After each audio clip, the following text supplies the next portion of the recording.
The 14th of August, 1812, Krasny, west of Smolensk. The French vanguard is moving hard toward the city. In the road stands Dmitry Neverovsky's Russian 27th Division. Coming up against it is Murat's cavalry, with Marshal Ney's troops following behind. The Russians tighten their formation as the horsemen close the distance. At close range, the infantry fires. Why was one Russian infantry division buying time on the road to Smolensk? The answer begins 5 years earlier, in 1807, after Napoleon defeated the Russian army at Friedland. He met Emperor Alexander I at Tilsit. They made peace, and for a time, tried to work together inside a European order increasingly shaped by France. The arrangement looked substantial, but the two empires expected very different things from it. Britain exposed the first fault line. Napoleon could beat almost any continental army he managed to bring to battle, yet Britain remained behind the Royal Navy. Trafalgar had shown how difficult it would be for France to challenge British command of the sea. If invasion was not a practical answer, Napoleon would try to squeeze British trade instead. That was what the continental system was meant to do. Ports under French influence were supposed to shut British commerce out. Its effectiveness depended on coverage. The more of Europe that enforced the rules, the more pressure Britain faced. Large openings weakened the whole policy. Russia mattered, then, for more than the size of its market. If an empire of Russia's size and political weight could relax the restrictions, trade through neutral shipping and absorb French protests without serious consequences, other governments could draw their own conclusions. The argument was no longer only about British goods reaching Russian ports. It was also about whether Napoleon could still enforce rules on a major European power, when those rules primarily served France's struggle with Britain. Alexander had his own reasons for pulling away. The continental system disrupted Russian trade, while the empire was already dealing with economic strain, and the return Russia received from cooperation with France looked less convincing over time. By 1810, enforcement was loosening. A new tariff hit many French luxury imports, while neutral shipping gave British goods routes into Russian markets. Napoleon did not treat this as a routine trade quarrel. Russia was starting to decide for itself which parts of the French system it would follow. Behind that dispute sat another problem. Alexander had joined Napoleon's European system without accepting that Russia should stop acting on its own strategic interests. Several disputes showed how narrow Napoleon's idea of partnership could become when Russian ambitions collided with French ones. Poland was the most sensitive case. Napoleon created the Duchy of Warsaw in 1807 from Polish territories lost by Prussia. To many Poles, it reopened the possibility that a Polish state might eventually return. Russian officials saw a different map, a French-protected Polish entity close to Russia's western frontier, beside an empire that itself held large areas once belonging to the Polish-Lithuanian Commonwealth. The concern grew after 1809. Following Austria's defeat, the Treaty of Schönbrunn gave Warsaw additional territory in western Galicia. From St. Petersburg, that change was hard to treat as final or harmless. What worried Alexander was not simply the duchy's existing frontier, but the possibility that Napoleon might permit another expansion later. Russian diplomats pressed for a clear assurance that Napoleon would not restore a fully independent Polish kingdom. He refused to make the permanent commitment Alexander wanted. The result was a dispute that never really closed. Each new sign of French influence around Poland made the unanswered question harder for Russia to ignore. The same limits on cooperation were visible to the south. Alexander expected the French alliance to give Russia more room against the Ottoman Empire. At Erfurt in 1808, Napoleon accepted some Russian gains, including claims in Moldavia and Wallachia, but he was unwilling to let Russia reshape the Ottoman sphere or the approaches to the Mediterranean without restraint. Russia gained concessions, yet not the strategic freedom Alexander had expected from the partnership. Oldenburg made the dispute personal as well. In 1810, Napoleon tightened control of the North Sea and Baltic coast to reinforce the continental system and annexed a broad strip of northern Germany. The small duchy of Oldenburg disappeared into that expansion. Its size was not the issue. The ruling house had close ties to Russia, and George of Oldenburg was married to Alexander's sister, Catherine Pavlovna. The French action also conflicted with arrangements made after Tilsit, giving St. Petersburg another concrete grievance rather than another abstract disagreement. By 1811, both courts had a case against the other.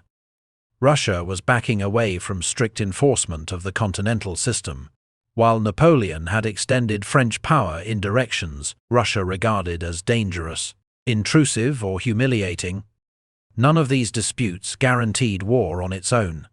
Together, however, they were wearing out the bargain made at Tilsit. Napoleon needed Russia inside a European order whose rules were increasingly set in Paris.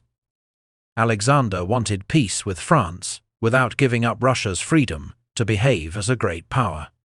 Negotiations continued, but military preparations were already giving both sides another option. Napoleon knew that an invasion of Russia would be difficult to sustain. More than 200,000 troops were still tied down in Spain. Even so, he began assembling a force larger than anything he had previously taken into the field. By the start of the campaign, roughly 600,000 men were committed to the invasion and supporting operations. Fewer than half were French, Poles, Germans, Italians, Dutchmen, Swiss, Croats, and other contingents marched with them. Some units were experienced and dependable. Others had little reason to feel invested in a war that mainly served Napoleon's strategy. Napoleon controlled the main mass.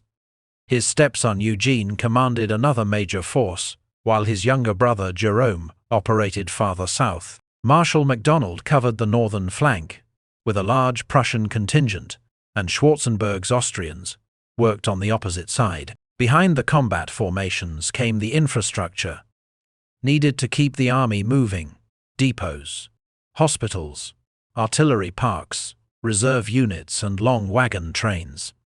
The preparations were extensive, but they could not change the arithmetic of moving and feeding several 100,000 men far beyond the frontier. Nor did size make command easier. Orders crossed languages, allied governments, and uneven levels of experience in an army much larger than any Napoleon had previously directed in one campaign. The Russians initially had about 220,000 men positioned against the invasion. Their principal forces were Barclay de Tolly's First Army, Prince Bagration's Second Army, and Tormasov's Third Army. Before the first French soldier crossed the frontier, Russia had already improved its strategic position. The danger on its northern and southern flanks had eased. Sweden, now led by Napoleon's former Marshal Bernadotte, stayed out of the invasion, while peace with the Ottoman Empire ended the long war in the south. More Russian strength could now be concentrated against the threat from the west. On the 24th of June, 1812, French troops started crossing the Niemen River into Russian territory. Moving an army of this size over the river took days. Napoleon was not planning a march across the whole Russian Empire. He wanted a much faster result. Barclay's First Army was in the north, with Bagration's Second Army farther south. Napoleon planned to drive at Barclay while Jerome kept Bagration occupied. French forces could then wheel south, separate the two armies, and defeat them before they withdrew deeper into Russia. In Napoleon's calculation, this was a campaign of weeks rather than months. Barclay chose not to give him that opening. Facing a force much larger than his own, Barclay withdrew rather than risk the main Russian army in an early battle. Bagration was more inclined to fight and would often attack Barclay's caution, but his immediate problem was practical. He also had to get clear before French columns closed around him. The first serious chance to catch Bagration depended on Jerome doing his part. He did not. Jerome failed to hold Bagration in place, and by the time Marshal Davout moved southeast to shut the route, the Russian Second Army was already withdrawing. Napoleon's criticism was sharp. After Jerome's troops were put under Davout's authority, the King of Westphalia left the army rather than remain under the arrangement. The first large encirclement attempt had broken down through command and timing. Napoleon reached Vilnius only days after crossing the frontier, but Barclay was already gone. On the map, the advance looked fast and successful. Important roads and towns were falling without a major battle. That appearance concealed the real problem. The Russians gave up ground while destroying or removing supplies the invaders might use. French columns often reached places where they expected food, shelter, or an enemy army, and found little that helped them. With every mile east, the leading formations moved farther from the main depots and transport network established behind them. By then, the pattern was visible. French territory gains were increasing, while the Russian armies Napoleon needed to beat were still moving away. Napoleon had built large depots and transport columns because he knew an army this size could not rely on living off the land. Near the frontier, the system looked formidable. Weeks later, with hundreds of thousands of men spread along poor roads, it became much harder to keep working as planned. Summer storms turned roads into mud and slowed the wagons. Frontline units sometimes had to stop for food or ammunition to catch up, and every enforced halt gave the Russians more room to continue east. The marching itself was taking men out of the ranks. Many soldiers were young conscripts with no experience of movement on this scale. Exhaustion, sickness and desertion reduced formations before Napoleon got the decisive battle he wanted. Typhus and dysentery spread through crowded camps and columns. The horses were being lost for the same basic reasons, and each loss affected more than cavalry strength. Napoleon had entered Russia with roughly 250,000 horses. Cavalry needed them, but so did the teams hauling artillery, ammunition and supply wagons. As exhaustion and lack of fodder killed animals, transport capacity fell while the supply line back toward the frontier kept lengthening. Losing a cavalry horse meant one less mount for reconnaissance or combat. Losing a draft horse could leave a gun or loaded wagon behind. What began as a shortage of animals therefore reached into reconnaissance, artillery movement, and the amount of food that could be delivered to the leading troops. By the end of July, Napoleon had advanced about 250 miles. No major battle had been fought, yet sickness, exhaustion, desertion, and other causes had already cost the invading army roughly a fifth of its strength. At the same time, the stretched French columns were giving Russian light forces more opportunities to work against them. Cossacks watched the roads, hit exposed detachments and threatened supply routes. When larger French formations came after them, they could simply break contact instead of accepting a bad fight. Partisans added pressure farther behind the main advance. Their effect was not limited to casualties or destroyed wagons. Napoleon had to detach troops to guard depots, roads and communications, while Russian light cavalry also made French reconnaissance less reliable. That directly affected the campaign, because Napoleon could only force a major battle if he found the Russian armies in time to intercept them. No Russian army had beaten Napoleon in a major engagement. None had needed to. By declining the battle he wanted, the Russians kept drawing his force into conditions that became harder to manage with every march east. Barclay continued toward Vitebsk, still hoping to join Bagration. At Sultanovka, Davout blocked Bagration's direct route, so the Russian Second Army turned instead toward Smolensk. Napoleon reached Vitebsk and fought Barclay's rear guard, but once again the main Russian force escaped. Stores that could not be removed were destroyed before the French arrived. Napoleon then stayed at Vitebsk for 16 days. This was the first point at which stopping the campaign was a serious option, rather than a theoretical one. His army was already much smaller, the supply line was exposed, and neither main Russian army had been destroyed. There were also practical reasons to keep going. French forces on the flanks had stabilized matters for the moment. Schwarzenberg had checked Russian pressure in the south. while fighting around Polotsk prevented an immediate crisis in the north. The wider position was difficult, but not yet collapsing. The problem Napoleon had come to solve was still there. He needed a decision, and the Russians had avoided one, so the army moved on toward Smolensk. Smolensk was not simply the next city east. Barclay and Bagration were finally bringing the First and Second Armies into the same region. If Napoleon could move faster than they did, he still had a chance to cut their routes and force the battle that had escaped him since June. Pressure was also building inside the Russian command to fight. Barclay's withdrawals had preserved the army, but defending the policy was getting harder. Bagration wanted more aggressive action. Alexander and officers around the army worried about morale, lost territory, and the public meaning of giving up more of Russia without a major stand. Once the First and Second Armies were near enough to support one another, Barclay prepared an offensive. General Matvey-Platov's Cossacks hit a French cavalry division near Inkovo and won a local success. The move briefly suggested that the Russians might finally turn west. Then Barclay received reports that a French corps might be circling his northern flank. The report was wrong, but there was no safe way to know that at the time. He cancelled the advance rather than risk being caught out of position. That caution opened a different opportunity for Napoleon. Instead of pushing straight against the Russian front, Napoleon shifted his main forces south, intending to cross the Dnieper, take Smolensk, and threaten the routes behind the Russian armies. Murat's cavalry screened the movement, which made it harder for Russian patrols to identify where the main French concentration was headed. On the evening of the 13th of August, French forces reached the Dnieper. Engineers put down 4 pontoon bridges quickly enough that large formations were across by the next morning. Davout brought another column over the river farther south.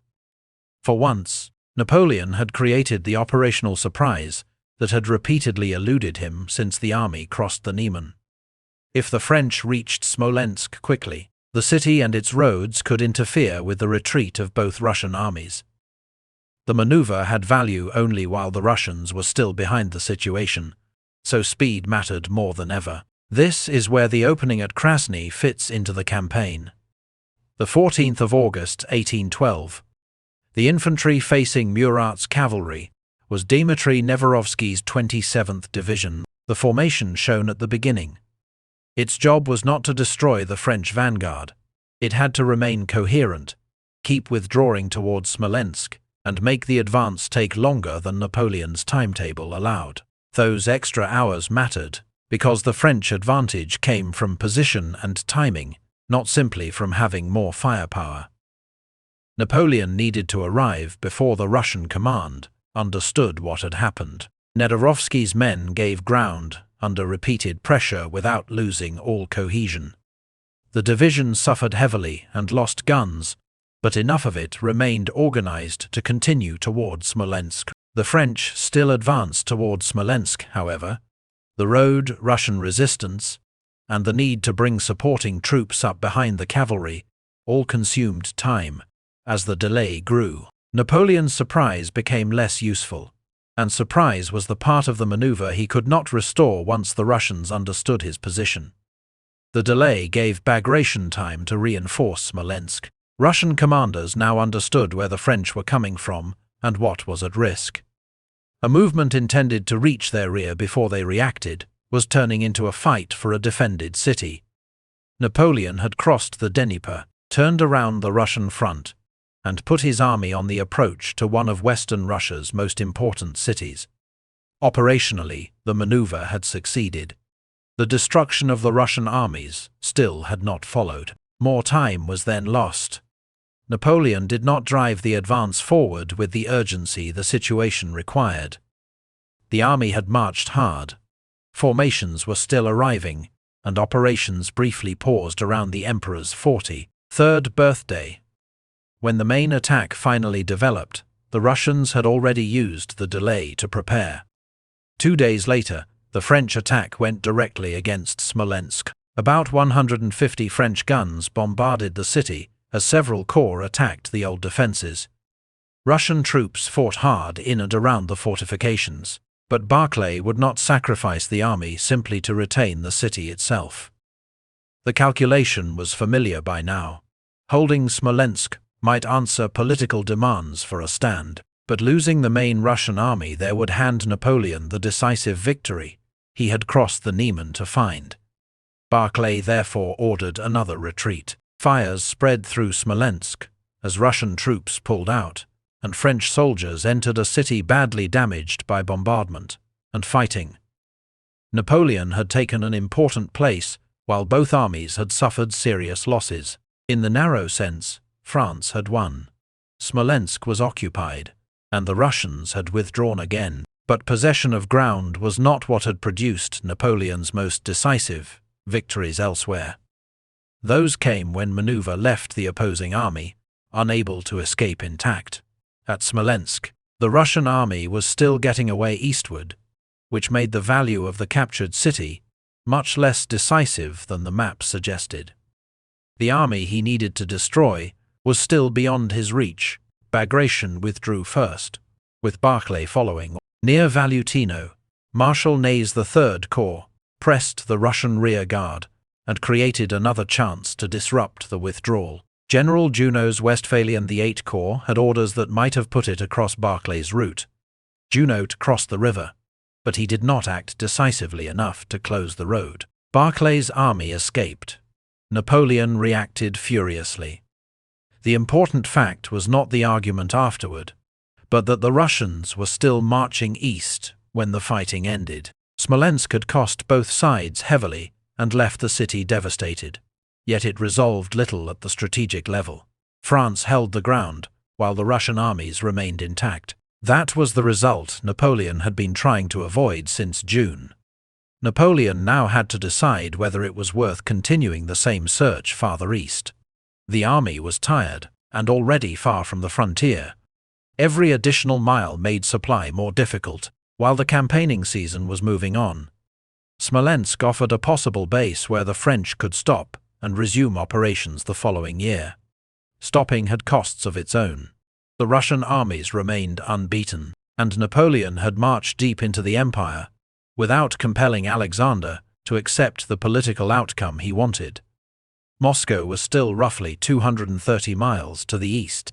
St. Petersburg was the imperial capital, but Moscow carried political, historical and religious weight that made it different from the towns already abandoned. Moving toward it could put additional pressure on the Russian command to accept a major battle.